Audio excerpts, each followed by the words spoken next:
Broadcasting live from the Business RadioX studios in Phoenix, Arizona, it's time for Phoenix Business Radio, spotlighting the city's best businesses and the people who lead them. Hello and welcome to Phoenix Business Radio, broadcasting live from the Max 6 Entrepreneurial Center right here in Tempe, Arizona, where we help build businesses and connect you with the right people. And we are certainly doing that today. I have been spending only the last 10 minutes with Neil Lester, who is with Project Humanities at ASU. And I'm telling you, you are in for a treat. I know I am. We are just now getting to get acquainted with each other. And wow. Welcome to the studio. Well, thank you for inviting me. Yes, very excited to have you. And we have our friend Randy Ortiz to thank for the introduction. Great connector. Such a great connector. Yeah, and a human being, too. I was just going to say the same thing. So shout out Thank to you, Randy. Randy. Yes.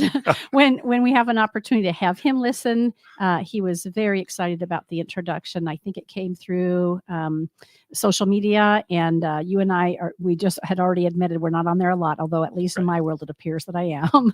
And it took a couple nudges from Randy to get me to respond. So Really? Thank you for I thought you came through pretty quickly. Oh, I hope so. I'm glad. Yes, no, it was like, oh, there's interest there. For sure. Once I knew that you were out there and the introduction was there, of course it made sense. Sometimes I'm just delayed. Well, I didn't feel that at all. I'm glad. So thank you. I'm so glad. So Neil, we've got plenty of time to talk about your professional journey, why it's so important to you, your role at ASU, and then really as the founding director for Project Humanities, what is all that about? So let's start with that. Okay. Tell us who and what Project Humanities is. And then I would love to get to the backstory, and we'll go there eventually. Well, I am flattered that you have invited me on to talk about Project Humanities in the context of business, because I never quite think of it that way. Although I do think of Project Humanities in terms of being entrepreneurial, and that entrepreneurial can move outside the typical spaces that that I associate with business. So thank you for that. Project Humanities is a university initiative that is multiple award winning, and that's important not just for the sake of the awards, but because there are lots of diverse communities that see the value and impact of what we do. We bring individuals and communities together to talk, listen, and connect. We try to offer a little TLC, and that can be in various formats, from film screenings and discussions to lectures to presentations, performances. But the idea is, how do you get people to do things that they ordinarily wouldn't do in a space that feels safe, but also that gets people not only to think in terms of how they're living their lives, but how we might be better at living our lives with each other. How would you define? It's a tall order. It is a tall order. And again, but it's worked for 13 years, though. Has it already been 13 years? It's been 13 years, and it's working, and we're still evolving and also learning. So this is not so much about being in the sort of ivory tower of university space and then going out to sort of educate people. We are really about being educated, but also learning together and establishing community, especially at a time when people seem so divided. Mm-hmm. How would you define humanities? Humanities is the study of how humans connect. And we do that in many ways. And I think that for many people, particularly academics, we can get caught up in trying to define things. We prefer to define things by doing it and then naming it, but recognizing that names don't always help. Sometimes they also limit. I'm thinking of a song by Ashford and Simpson that says, don't give it a name. The moment you do, it flees from you. And for me, that means that's why we have all those definitions, the dictionary definitions of, the 1, the 2, the 3, the A, the B. So I say you do it. So we don't talk about what it means to be human. We prefer to talk about how are we human? And we sort of undergird those with principles we call Humanity 101. Would you say that part of it is also not only how are we human, is it also how do we feel about it? I'm not so much into feeling. Oh, okay. I'm excited. I'm a Judge Judy fan in that regard, because we can't really challenge how we feel. We can certainly legitimize feelings, but we want people to be engaged on levels that involve both feeling, but also critical thinking. And critical thinking isn't necessarily feeling. When I'm in class and I'm talking, because I'm also a faculty member who writes books and does service, I can't really guide a conversation or participate in a conversation if people lead with how they feel, because feelings and beliefs can't really be challenged. But if the classroom is a space for engagement, then we can talk about ideas. And I'm not delegitimizing one's feelings because we all have them. But in terms of a critical engagement, that's what we try to bring. And if feeling happens to come up, that can go in multiple directions. Well, and I'm That going could to, benefit or shut down a conversation of how people yes. feel. And I'm going to assert, just Yes. based on my experience, that feelings are going to show up. Yes. And so how do we make, perhaps it's an invitation to engage and navigate and explore how we're feeling as we're Right. having these conversations. So yeah, Right. I love it. Well, the thing about the feelings, and I think about this, and once something has been triggered and you feel that, there's no way for us to unfeel that. The question is, what do we do with that feeling, whether we express that feeling or not? So, with our critical conversations, we give topics, and our objective is not to see how people feel, but to get people to acknowledge something, be that a feeling or rethinking about something or reframing of something or having an aha moment, which may not be about a feeling. So I'm not delegitimizing feeling. We're just not leading with feeling, because touching, talking, listening, and connecting is a way of touching people in different ways. And I don't mean physically touching, although that has its place as well. Yeah. Okay. I really am grateful for that introduction. Where did the idea for you as founding director for Project Humanities come about? Well, I've been at ASU for a very long time. I say this jokingly that I came in 1997. And so when I'm talking to my students and they say, well, how long have you been here? I say, well, I came here in the 1900s. And for them, that's pretty funny. What's interesting to me is that when I came as a faculty member, as a professor of English from the University of Alabama. So I've always been an English professor teaching literature and African-American literature and culture in particular. But when I got here, I dabbled in some administrative positions. I became chair of the English department, which at the time was the largest in the department and the most complicated. So that was interesting. And that's also interesting that I become professor of the year. And as soon as I became professor of the year, then I was sort of, invited into administration, taking me out of the classroom. So you may know a little bit about that as a former administrator. But as moving from the Department of English chair, I then was appointed the Dean of Humanities. And that was at a time when there was an economic downturn that had people fleeing from humanities majors. And so anytime there's sort of an economic downturn, and we may be experiencing one now, the question that comes to folks who are in college, particularly from people who are financing that, is what are you going to do with that? And maybe that's a perennial question that English has always, what are you going to do with an English major? As though having a major means you have to do something with it. And as other colleges, universities were cutting humanities courses and degrees, President Crow came to me and said, let's make humanities more robust. And I took that kind of big, loose assignment to be one that allows me to sort of communicate with stakeholders why and how humanities is important, and to move that conversation beyond classrooms and disciplines, because even though we talk about higher education and education generally being a great equalizer, it really isn't. People don't always get into college. We get into universities because of grades and transcripts and all these things. Mm-hmm. And even within those classrooms, we have A's, B's, C's, you're number one. And so that kind of competition wasn't particularly interesting to me in terms of trying to engage stakeholders who could be parents, who could be aunts and uncles, who could be community members, who could be people who don't have degrees. So the idea is, how do you find those common places where people aren't spoken down to, but are invited into conversations? And so the idea started initially, we were going to have conversations about a topic, and the topic was place, perspectives on place, because that was one of President Crow's interests at the time, is how do we get people to see, the Southwest as a place of excellence beyond the Northeast and the West Coast. Because when we talk about where are those pockets of excellence, there's the Ivies over there, and there's the Ivy adjacents over here, but what happens in the Southwest? So I invited these people from multiple disciplines and professions to talk about place. And it was so interesting to have scientists and engineers and community members and students and faculty talking about place from multiple perspectives, that we sort of decided, well, let's do this a whole semester and not just a week. And then the week became a semester, and the semester became a year, and then it became an academic year, and now it's a calendar year. And so it has evolved in terms of how we do the programs, but also the kinds of programs that we do.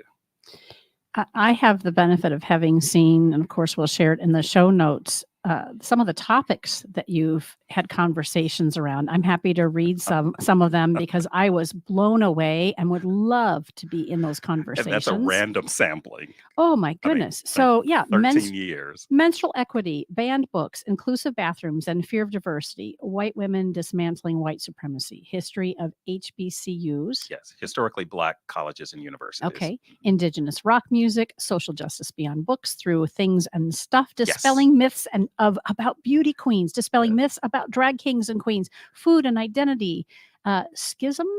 Sikhism. Okay, what is that? Sikhism, 101. Sikhism. We have people on our staff who have various interests and degrees, and one was at the time religious studies, and so we were having these interfaith conversations. And too often we have conversations that only center a couple of faith systems, and so this was a way of looking at another faith system that is often confused with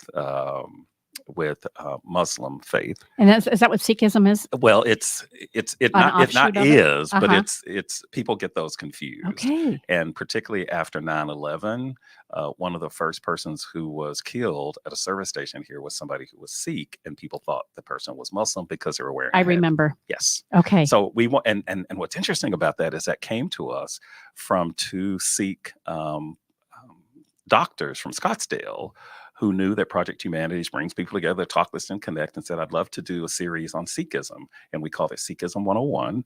And the idea is that we went to one of the places where Sikhs worship, and we had a conversation that was intergenerational. It was broadcast around the world. We had a meal right after, which was part of the tradition too, but it started to get us to see that maybe we're more aligned and connected than we think we are. We're just in different lanes on the same highway trying to get to the same place, right? Relative to humanity. Yeah. Powerful. I would love to just read these last couple. Again, these are a small sampling, but I'm also trying to read through tears, to be honest with you. Body positivity, modern day voter suppression, body neutrality, Black parenting and spanking, parenting across cultures, youth mental health, really can't see through tears, and academic pressures, harm reduction, birth justice, and radical MLK. Yeah. Again, just a super small sampling from 2011 when this is founded. Yes. And this is all around conversations to help open people up. Right. And stay curious. Right. And ourselves, because these topics come from places that we have curiosities about. We also try to keep our fingers on the pulse of what's happening in the world. So that one in particular about white women dismantling white supremacy actually came as a result of the George Floyd murder in May 2020. And people were having conversations about a lot of things, but they weren't having conversations about, and even though white women weren't central in that in what happened to George Floyd, as far as we know, it allowed us to talk about systemic racism and quote unquote white supremacy, or the illusion of white supremacy, in many, many ways. Mm-hmm. And white women had been the subject of conversation in the 2016 election. And this whole notion of, when we talk about whiteness, we have to make sure that that is intersectional, that we're talking about gender, we're talking about class, we're talking about all kinds of things. And so that came out of that. And it was actually facilitated by a white woman with a panelist of white women. So this notion of how do you dismantle systemic racism is that white people need to talk to white people, and I have, as a faculty member who is an expert for some, have been called many a time to sort of give an answer to why systemic racism is here and how to get it fixed. Well, I don't have a magic potion for that. The only thing I can suggest is that people need to talk amongst themselves, those who have created and those who perpetuate it. And that sometimes is radical for folks. Said I'm a nice person. Yeah. And to me, it's a yes and. It's a yes. Those conversations need to happen with each other. Yes. However, is part of the challenge that when we only talk to people who look like us have had similar upbringings, live in a similar neighborhood, whatever. If we're not inclusive and find diversity, then perhaps we're stuck in having the same conversations that are not benefiting us. Well, I would caveat that and say you can't talk to the same people whose ideas and values mirror yours. There has to be accountability there. So you can't surround yourself with people who just say yes to everything you do. I mentioned earlier that I have a very socially conscious family member who is continually reminding me of things, and that's good for me. It's not always comfortable, but it's good for me. What was happening at the time is that George Floyd, and other things that happened prior to George Floyd and have happened since, but there was this sense of let's have a lunch and learn. Let's have a listen session and tell me about your trauma. What is it like to be X in the academy? What is it like to be a Black? And those kinds of conversations were not necessarily productive. So what I mean by that is, first of all, I don't have a bullet for this. I don't mean to use that. No intention about the bullet. The people who create the systems and perpetuate it can't solve it. And that can also transfer beyond race. So sexism, misogyny, women didn't create that. Women may be perpetuated, but they didn't create that. The LGBTQ two spirits didn't create the anti-queerness. Straight people need to. So that's what I mean when I say that. Surround your people by people who will hold you accountable, not people who will just say yes. And that's not always what leadership does. Which goes back to your observation around how cool it is. I'll use the word cool. You didn't. Okay. To be on a business podcast. Yes. Because the conversation really, I believe, needs to bleed into our businesses. Right. Not only higher ed, right. education all around, our communities, our churches, right. our backyard barbecues, Yes. and our businesses, small business, all the way on up through enterprise. Well, I'm glad you said that because that really does frame it clearer because Project Humanities has always been connected with businesses. How is that? Well, we have an annual, one example is we have an annual Hacks for Humanity, which is, it seems like it's a tech event, but it really is bigger than a tech event. So those people who come in every October, again, talking, listening, connecting, is people come in from different generations, professions, and communities, and they build a solution to a problem. And tech is just one part of that. So people who come in who are in that sort of space where they are always wanting to, go from place to place to code, this is more than coding. So the idea is that you come in and we will give you a topic, not a thesis, and then a group of random people will be assigned to a team and they will create the technology. And what we really want is to show that we are better together than we can create anything. And so the corporate support has come from State Farm. The corporate support has come from Silicon Valley Bank. The corporate support has come from ADP. And not only have they supported that, but they've also participated as volunteers and mentors. With our homeless outreach, we have lots and lots of corporate organizations who volunteer with us, whether they're sorting up here every Friday or going down to what used to be the Human Services campus in downtown Phoenix as volunteers for those clients. So we have always had conversations with folks outside, but I also like to think of this in terms of being entrepreneurial. I'm one of the few, I think, who tries to think of my humanities experience as an entrepreneur. And I sort of learned this from President Crow, that entrepreneurship is about new ideas, new resources, new audiences, whatever you haven't been doing. Now, the nuanced part of that is it may be new to us, but it may not be new to other people. And I think what Project Humanities is doing, it's not beyond thinking, I know, that what we are doing is unique because no other universities are sort of engaged in the same way that we are relative to being just fundamentally socially embedded. And part of being socially embedded is connecting with these community corporate partners and others. You spoke about stakeholders earlier, Yes. and you also, when you came into the studio, made a comment Yes, about conscious capitalism. And really that is what's so critical and runs through not only the Max 6 community, the building and the community in which I have the studio. Also, the whole reason behind Phoenix Business RadioX is that your story matters.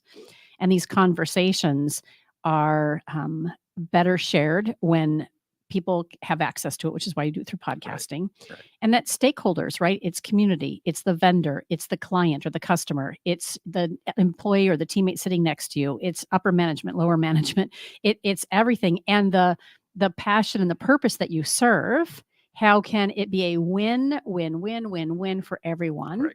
And also economically help shift the vibration for everybody, especially those community members who Right. may have not had the same advantages. Well, I'm looking at your tagline, building business, connecting people, and it just embodies what we do. We talking, listening, connecting.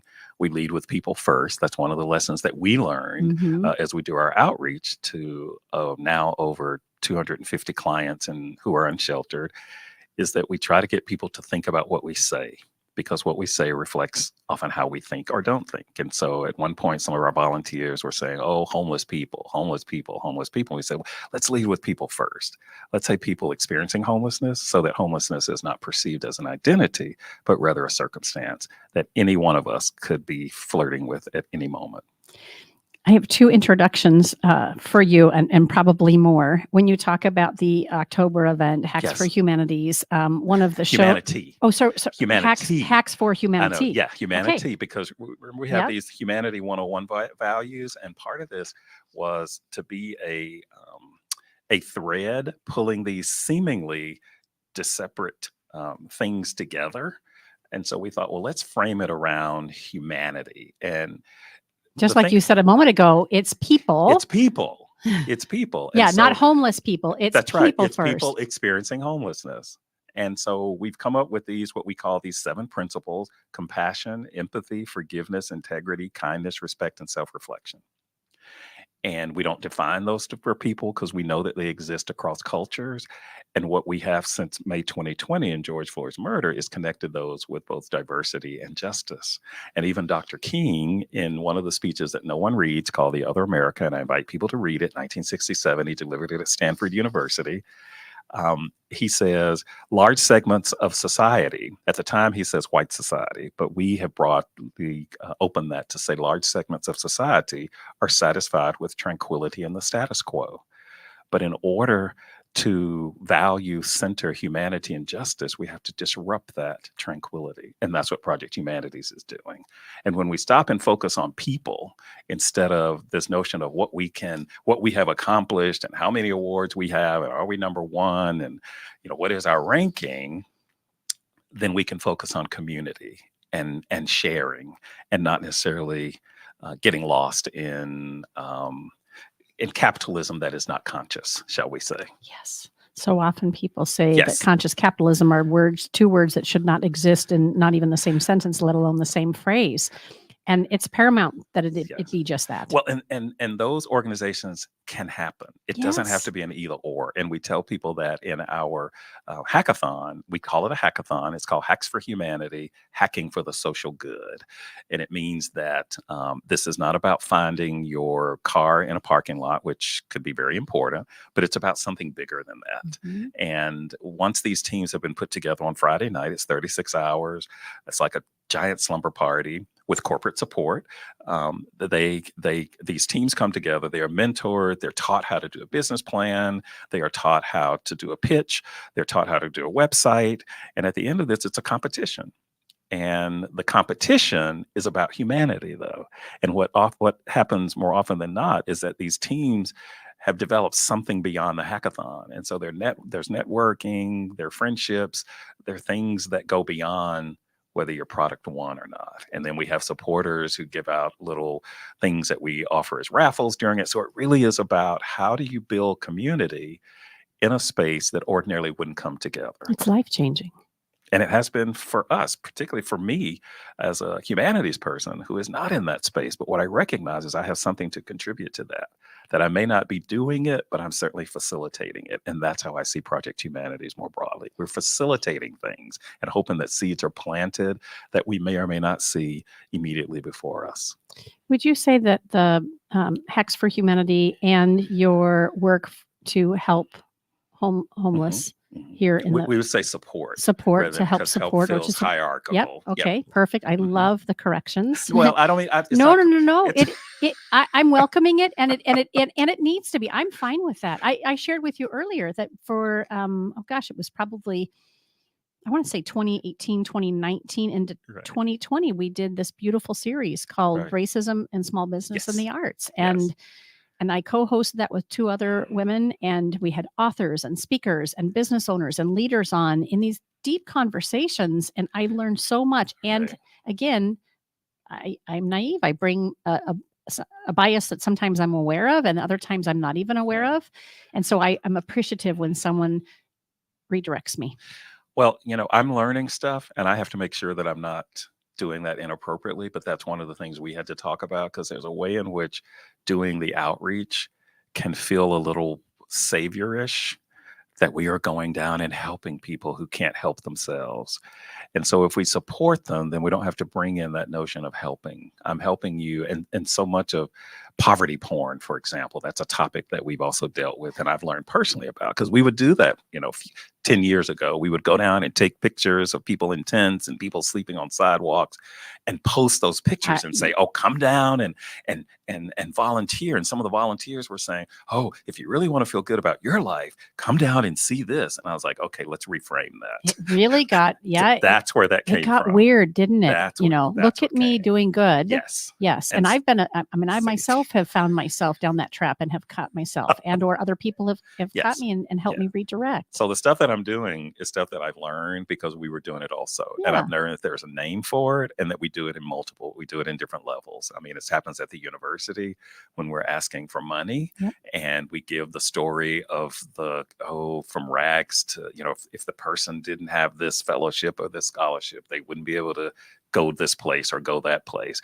And I also know that in college admissions, the more traumatic your story is, then the more the university feels a need to admit you. The problem with that is that it often reflects a certain group of people and you can't climb out of that need for help. Mm. You're always in need of somebody coming in and helping you. And that comes from the 1940s, after the war. And we were talking about going into those Black and brown communities and lifting them because they can't possibly lift themselves. That's where that comes from. Mm-hmm. we could do this. So we don't help, we support. And support is a little more neutral. Yeah. And sometimes people do need help and they will ask for help, but we don't perceive what we're doing as helping. In fact, we give out during our outreach, and I'm still not comfortable with this notion of homeless. I've seen people talk about unhoused, I've seen unsheltered. So I like the fact that we're still wrestling with it, but in the absence of what we don't have, which is language always to name what we need to do, then I don't want to stop it because we're trying to find a name for it. But we offer shoes, toiletries, and clothing. Mm-hmm. And before the pandemic, we saw 100 to 150 clients, mostly men, identified as men. And since the pandemic, it has been 200 to 250 biweekly. And we do 2 hours. It's a pop-up market that comes from in-kind donations from our many communities around here. And then some people send us stuff from elsewhere. We have an Amazon wish list. There are all these ways in which people can support. And then you can come down on a Saturday morning. Now we're the third Saturdays of each month. And we set up this pop-up market. And then our clients come through and we are their personal shoppers. And it is one of the most impactful, life-changing things for me personally. There are certain ways, and this will go into feeling. I'll go back to the feeling. I don't have to think about that when I center someone else. I don't have to think about my own stuff, and I can feel the goodness that radiates when somebody is really appreciative of what we are doing. Mm-hmm. That's a feeling. Yeah. And that's a feeling that we love to have, but we can't choreograph that in the same way that we can't choreograph an aha moment. All we can do is put it out there and hope and invite you into a space where you are able to have that if the spirit moves you. I hope this is an appropriate question to ask. While being of service and supporting these folks, within the organization that you are with and ASU itself, are there any conversations around housing and how to support getting folks into a home and a house and shelter? Well, there are conversations. What we do is we supply a resource list. And we are actually talking to people now, and I think it's called Reserve at Thunderbird, about programming that we can bring there for people who are in permanent housing. But we don't necessarily move into a space where we are making a commitment to tell people about how to get into housing. Mhm. I'm a firm believer in staying focused, but deeper than trying to do too much. Mhm. There are people who have way more resources. Keep in mind, this is a volunteer space Mhm. that it would be different if we were if this was an assigned job that people had to do, but we just know this is the lane that has worked for us. Yes. And sometimes, if it's possible, we can connect with other organizations. I just met with an organization, Sus Espacios, here with the city of Tempe, as a potential partnership for our outreach as well. And that, again, is the shoes, clothing, and toiletries, because no matter what else happens, there are certain basic things that people need in order to move to that next level. Mhm. So we don't go in, and this is what we have to make sure that we are very conscientious about, is not feeling that we can do it all and save people. There are other organizations who are doing different things, and they are doing those things quite well. And I think there's enough space, unfortunately, in this arena for all of us to do something. Really important distinction. In addition to owning and operating Phoenix Business RadioX, I'm also a coach Mhm. and an accountability partner for individuals and organizations. And I know my lane. If someone needs a therapist and a licensed counselor, I know that that is a different level and a different opportunity to connect. And I can run in tandem with Yes. that professional, as I often have, or I can also hand the baton over Yes. and let them run with it. Yes. They're right. We all need different levels of support. And I think it's Yes. very important for us as leaders to be really clear about our mission, our purpose, and know that we can link arms with other organizations Yes. and individuals who Yes. can take care of things that may not be in our wheelhouse. Absolutely. Yeah. There is no success without collaboration. That's what that hand, you'll see our hand graphic on many things, and it has people sort of moving in a direction. And when we first saw this hand as a graphic, some people thought, well, that looks like the Thanksgiving turkey hand. So we added some more people, and the idea was we can be as separate as the fingers, yet one is the hand, and that is loosely borrowed from Booker T. Washington's Up From Slavery. So, yeah, it doesn't say we have to be. It doesn't say you can't do anything. But I'm recognizing now what it's like if one of those fingers is somehow not functioning the way it should be. Actually, the real experience is I had toe surgery and about 4 weeks ago, and I didn't realize how dependent I was on my big toe for balance knew? and for move. Well, somebody knew. The orthopedist knew. I didn't know, and I'm still trying to get in my head that with the physical therapy, I can get back to where I was. But again, it shows to me how I need all of those to function. It doesn't mean that you can't function if two of those. It just means my maximum functionality, as I know it to be, is when that toe should be what it should be. And so the separate is the fingers, yet one is the hand. So we can connect people to other organizations, but we don't try to come in there being everything to everybody, and then we're nothing to anybody. Mhm. And what I appreciate, which is I think what we add, because the travel size toothpaste, the clothing, the shoes, none of our clients would just fall off the map if they didn't have those things. Mhm. But what I do know is that we're providing something that supplements what they can get elsewhere. And that thing that they're not always getting is the human kindness and the humanity. So when we invite people in, we have rules, we have guidelines, but we also give people choices.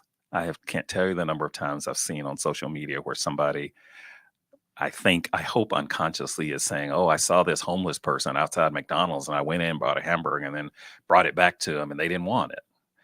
And I thought, well, did you ask the person if they wanted that? Or why not take the person in and say, I want to get you something. So there's something about choice. So we set this up as a market. People come in, we tag, size, inventory those things on Friday afternoon up here in the community services building just close to Tempe Town Lake. so that they're in bins, and we take them down and we put them out on tables. We try to make it as dignified as we can, and people have choices. We also don't give people bags. I know there are blessing bags that lots of organizations like to put together, and those are wonderful if we're driving down the street and you see somebody and you want to hand them. But I also know I've been to places where I'd get a swag bag and I'd look through the swag bag and there's stuff like, I don't want that. So we sort of take those bags away when they come, or dismantle them and then put them out individually so people have choices. And it really does.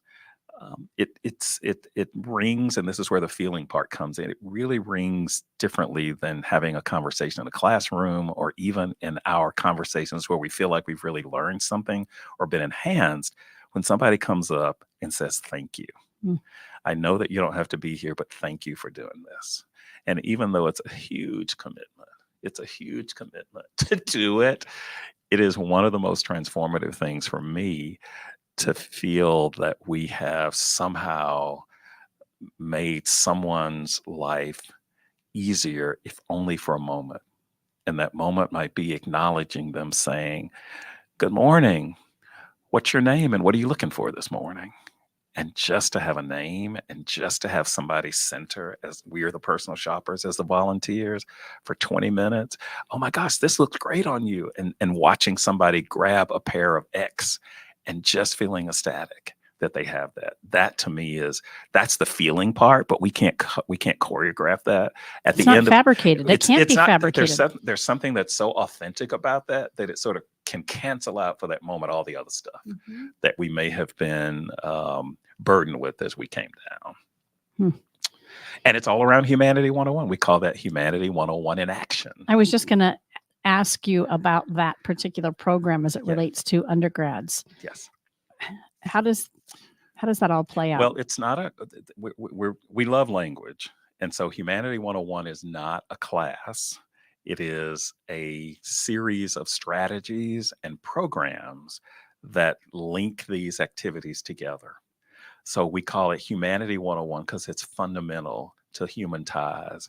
If we're going to have justice, if we're going to have diversity, if we're going to have all those things, we've got to have these things that are about respect, integrity, compassion, empathy, forgiveness, kindness, respect, and self-reflection. So that's what it is. So it's not about undergraduates. None of our programming is particularly targeted toward any specific group. Okay. So this is not a class I'm going to sign up for. It's not a class you're going to sign up for. However, it's going to be a thread that's woven through. It's a thread that pulls everything. We like to think in this tapestry that we call humanity. That's what it is. And there's a play on it because it's fundamental. You know, anything that you're building on needs a foundation, and we think this is the foundation. So it's not a class. I mean, it could be a class, but it wouldn't be called Humanity 101. It would be called Humanities 101. Humanities is the study of, that's the discipline. That's the thing that you can get a degree in, the thing that you would do in a classroom, the thing that you would do if you were, humanities, because people have also had problems trying to define that. It's typically language, history, writing, reading, literacy. Those in and of themselves are not absolutes. And I resist this notion when people say, well, humanities teach us how to be critical thinking. Well, I think other things can teach us how to be critical thinkers. But we try to say, well, how are we being humane?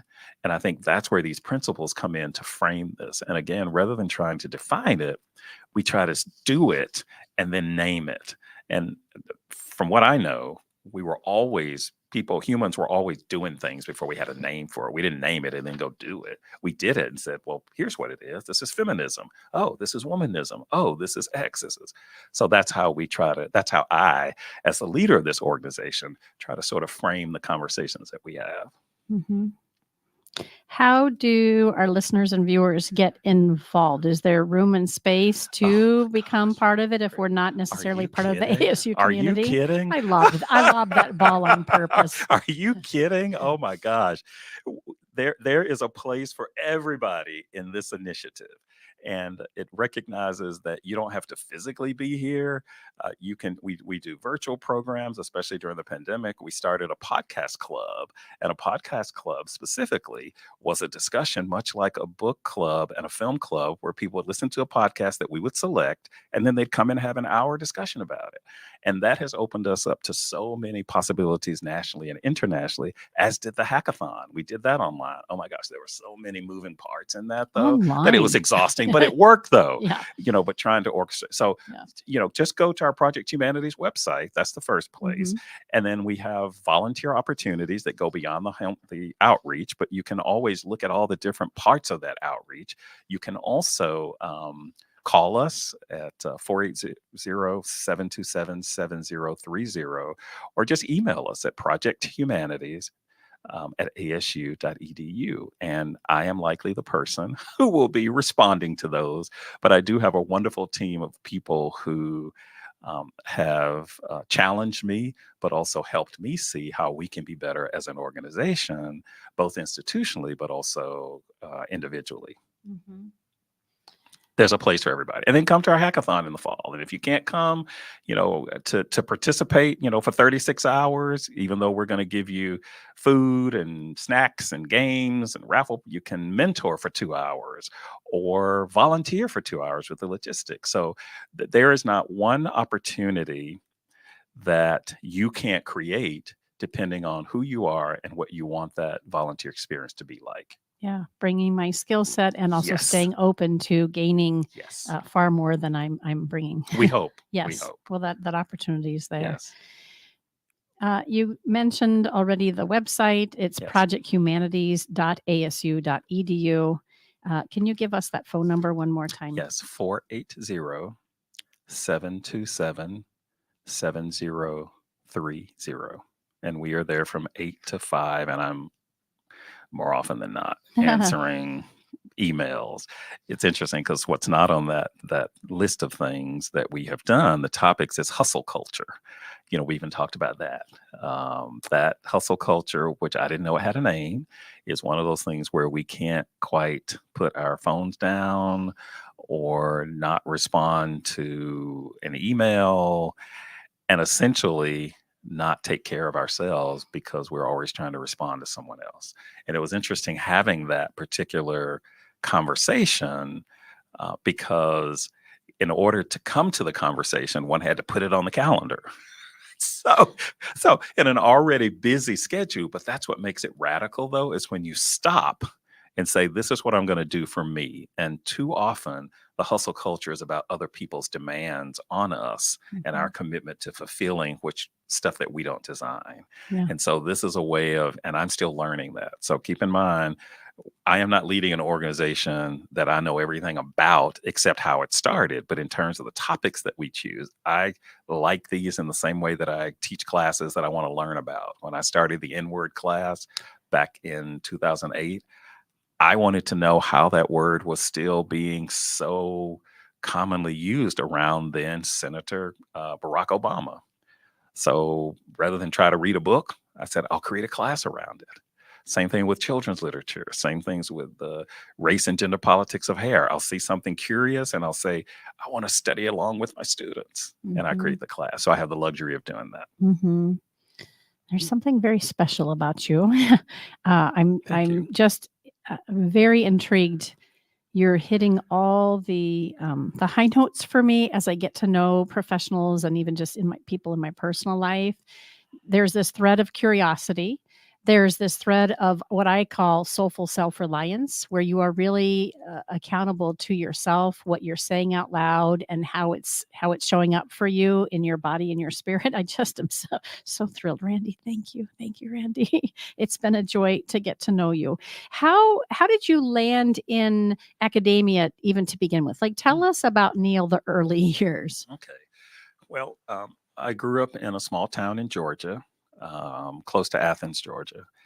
And I was sort of integrated during that time that desegregation started. And I went into the white schools from my Black community and didn't quite understand why we were having to go to a different school. Nobody Mhm. asked us. My family never talked about race relations per se. Mhm. Wasn't a family of professionals, but it was a family of decent people though, and decent people I'm learning now who knew their places.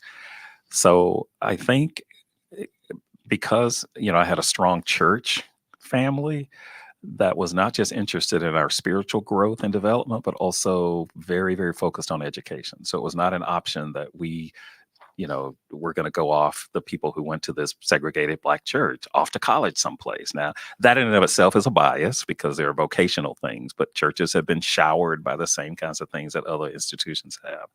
But for me, it went to moving into those predominantly white spaces and often being an only in those white spaces.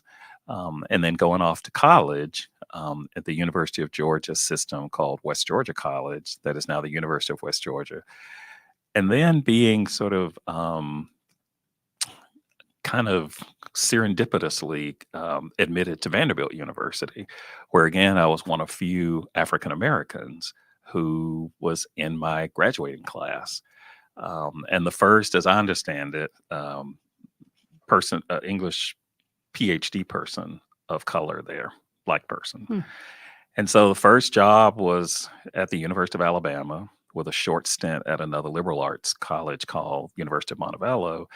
And then I started teaching African American literature, even though my degree was in English and I could teach Tennessee Williams, I could teach Washington Irving, I could teach William Faulkner, but my white colleagues were teaching those. What they were not teaching was Ornell Hurston or Ntozake Shange or Adrian Kennedy or Langston Hughes in the way I wanted to teach it. And so I stuck with that. And that has created a space that is not often experienced by Black male professors who do children's literature, but also who do that primarily through the lens of feminist scholarship. So most of my writing is on Black women.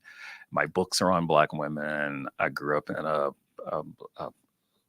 household full of strong Black women. And so I think that's where a lot of my perspectives come from and a lot of my synergies, but a lot of my lessons come from writing about children and women and not speaking for, but trying to be the best ally I can with. You have a edited volume of Social Justice and Action Yes. Models for Campus and Community coming Yes. out. Yes. Tell us a little bit about Yes, that. I'm so excited about this because it has taken forever to get it done. Mhm. And I mean forever as in we started this before the pandemic.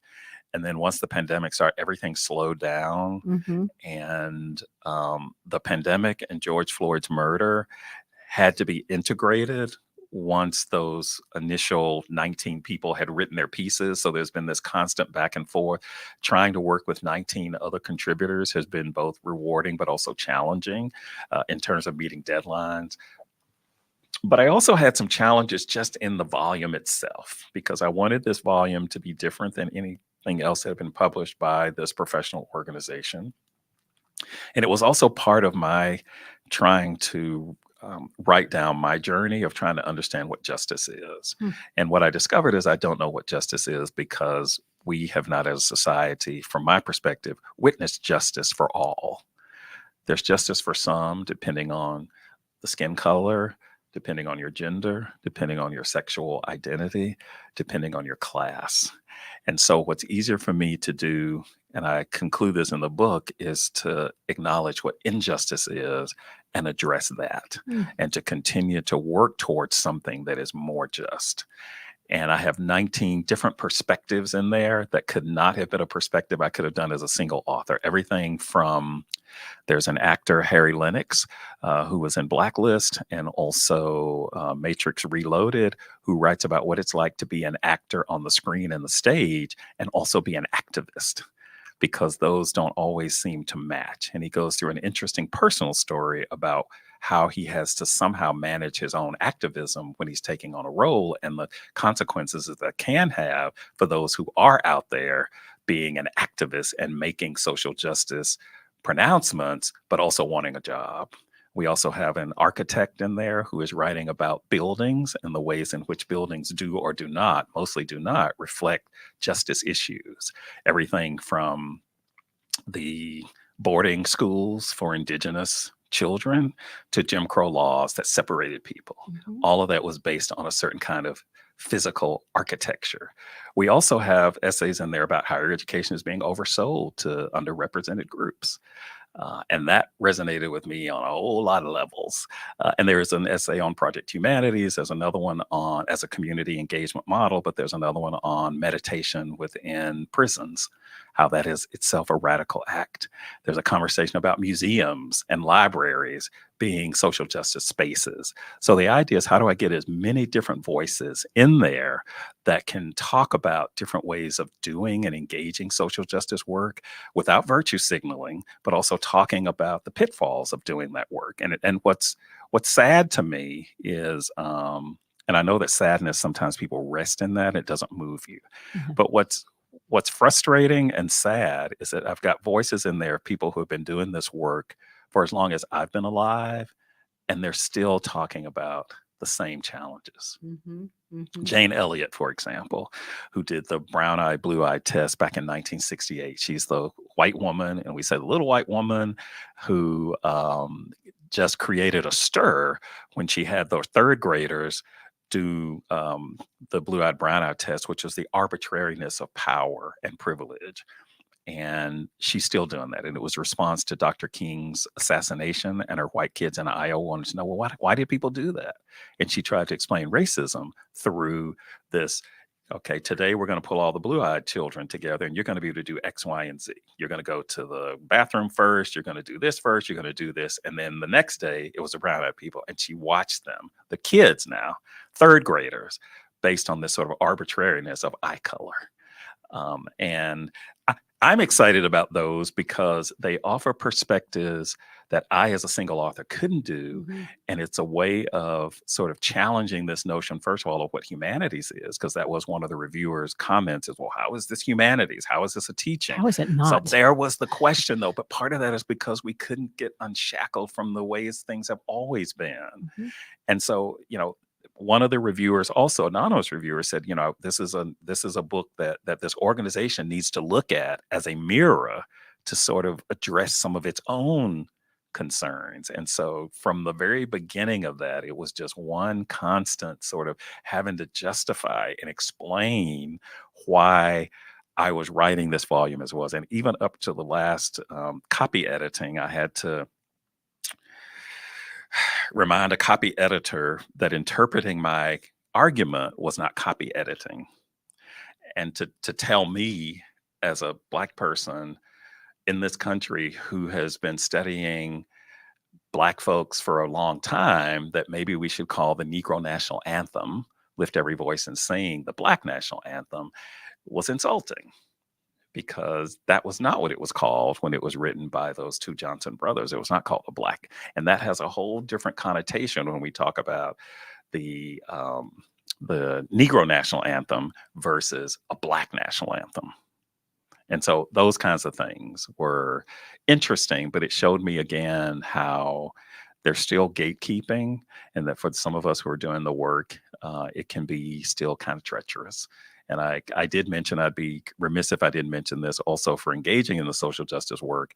I've also had some recently, 2 years ago, some interesting backlash for naming white supremacy, the illusion of it, and systemic racism.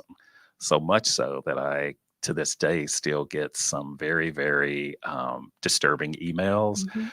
That's hate mail. And a couple of those have kind of flirted with death threats for naming social justice work. So times have changed.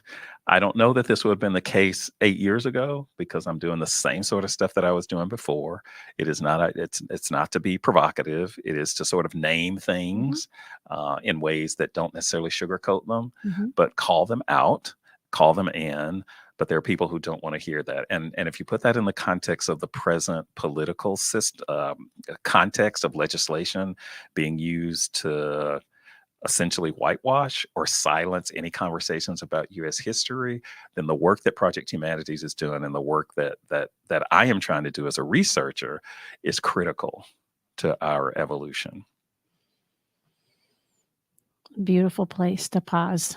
and to offer my gratitude for you spending time with us this morning. I have been keeping this list of folks that I know very personally, and folks who've been as guests on my show that I want to make introductions to. Oh, thank you. This is a beautiful example of why we do what we do here at Business Radio X. So thank you again. I feel very fortunate to have had a chance to spend time with you this morning. Again, you've been listening to Phoenix Business Radio, broadcasting from the Max 6 Entrepreneurial Center. We've had the privilege of connecting with Neil Lester, who is the Foundation Professor of English and Founding Director of Project Humanities at Arizona State University. You can stay in touch with all that's happening and get involved, encouraging you to get directly involved, no matter where you are in the world, at projecthumanities.asu.edu. Some media leans left, some lean right, and we lean humanities. Next time, I'll be with you again. Thanks for listening.